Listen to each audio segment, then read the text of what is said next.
Okay, so this is replacement of rear brake pads on a Vulcan 900. This is a classic. Not much difference between the classic and the custom. That being said, generally the classic would have the saddlebags, so you do need to remove them, which I'm not going to go into. Pretty simple, just a couple of bolts. I think it's 12 millimeter on top, 10 on bottom if you have the Kawasaki bags. Since I had the bracket, I just removed the front bolt and then pivoted it up out of the way because it's holding on my rear backrest, and I didn't want to have to deal with that, and it's totally fine. So back to the caliper.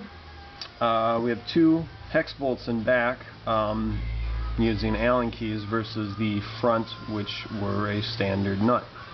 These are 8 millimeter Allen keys. I have a tool that allows me to connect it to my ratchet. That way I have a little bit more leverage. Granted, these things shouldn't have more than 25 foot-pounds of torque on them to hold them in place. I did also put a towel down over the exhaust pipes because you don't have a whole lot of room for movement back here. The brake line goes through a little bracket here, which is solid, so you can't pull it loose. So basically you only have about that much to work with. This is where, versus the front, which in my other video you've seen there was a little, you got to loosen the banjo bolt in order to move these things around. Here you have to loosen it, not more, but just the fact that it needs to have, you almost have to change its position a few times throughout the project, and then retighten it. So now at the rear, the two bolts are loose. The banjo bolt, like the front, is held on with a 12 millimeter nut. And get that thing just broke loose enough, because what I'm going to do is loosen enough to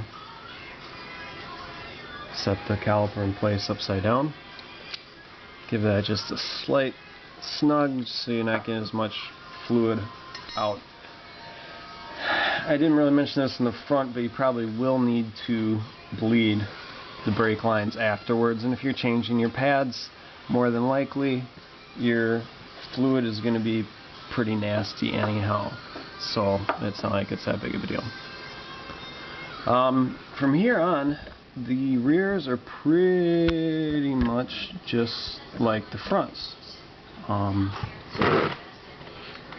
You have the rear, or the one slide pin. It has the a little cotter pin, spring pin, Jesus clip, whatever you want to call it, that holds it in place. Small screwdriver to pull it out. And this nut, or this little bolt slide pin here, can come out. Now I've already done all this stuff, so everything's nice and re-greased.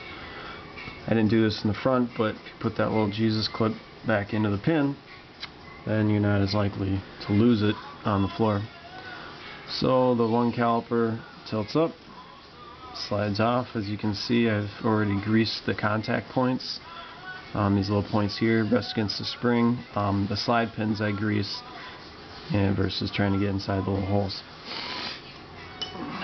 And then the other one just clips out. So now, what I did earlier, clean everything up, a little brake fluid. Obviously you don't want, or brake cleaner, you don't want to spray it real harshly so you don't get on the boots or anything that doesn't need it on it. So I just apply it to a rag and kind of clean things up. One thing I didn't show on the front is you can pop these rubber boots just slightly. Also make sure they're intact. And then you can pull this out and grease up these pins.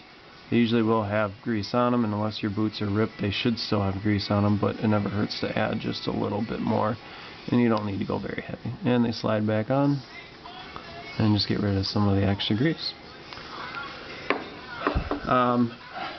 My rear pads, I didn't purchase new ones. They are probably a little thinner than I should be dealing with, but being that the bike has 19,000 miles on it and the fronts were barely any thinner than the new ones I put on, not too concerned about the rear.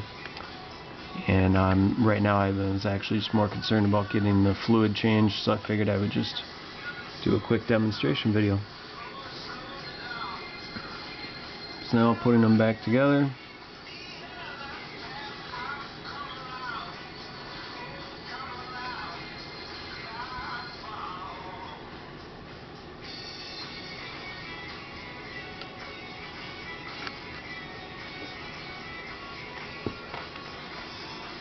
Find the little hole for the clip. And it does seem that if you kind of tilt the clip down, there's a flat spot, and then it will slide in and push and couple on very nicely. If you try to go the other direction, it's going to catch on things. So now holding the pads out. Also, I didn't show compressing the pistons. I have a kind of a C-clamp that I use that's kind of like a vice grip. I just left the old pads in there and was able to compress them and get the pistons in.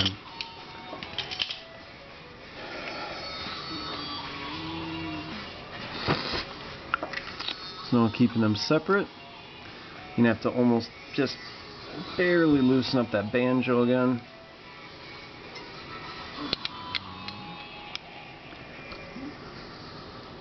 And just so you can get the range of motion that you need to get it back. Hand tightening will keep most of the fluid out, and like I said earlier, probably just you're going to more than likely need to replace or drain the fluid out anyhow. The hardest thing is you gotta kind of keep those pads separate to slide back over the disc. So we got back in place. Can put our nuts back.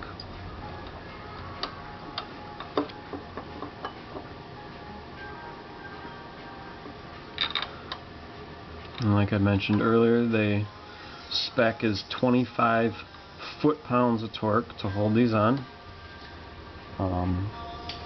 Which my torque wrench, that's about the bottom of the range. I think I can go down to about 20. 20 foot-pounds of torque is nothing. You can pretty much get it with the wrench, but if you don't have a torque wrench.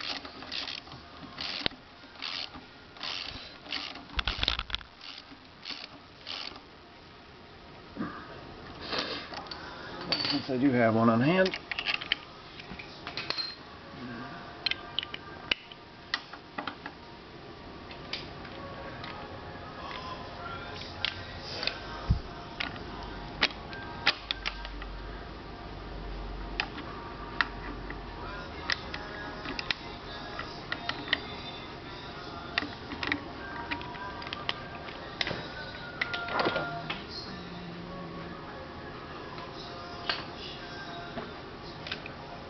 And the same torque rating is for this rear banjo. Slide it in so it's sitting with maximum amount of clearance, and it also there's a stop in part of the caliper to hold it.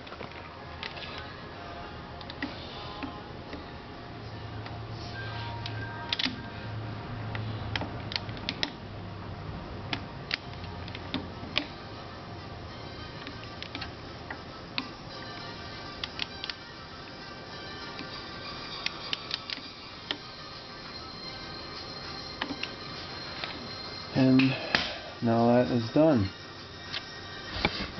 Now you just need to bleed the lines, which now on the rear has 2 bleeders.